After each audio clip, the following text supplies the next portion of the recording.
3 jours de deuil national ont été décrétés en Iran après que le général iranien Qassem Soleimani a été abattu par un tir de drone ordonné par le président Donald Trump. À Téhéran et dans d'autres villes iraniennes, des foules se sont réunies en hommage à cette personnalité clé de la politique extérieure iranienne.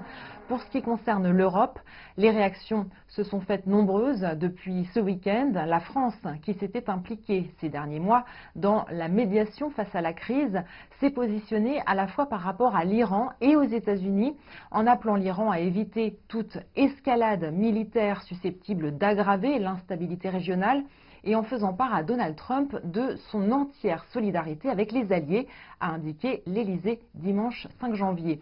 Dimanche aussi, les dirigeants allemands, britanniques et français se sont accordés pour œuvrer à la désescalade au Moyen-Orient lors d'appels téléphoniques entre Angela Merkel, Emmanuel Macron et Boris Johnson.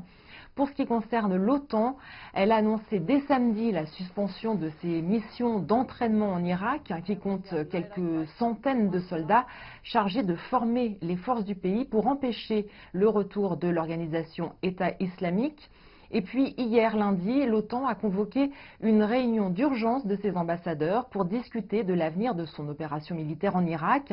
Lors de la conférence de presse qui a suivi, le secrétaire général de l'organisation, Jens Stoltenberg, a répété que les opérations en Irak étaient suspendues pour des questions de sécurité du personnel militaire sur place.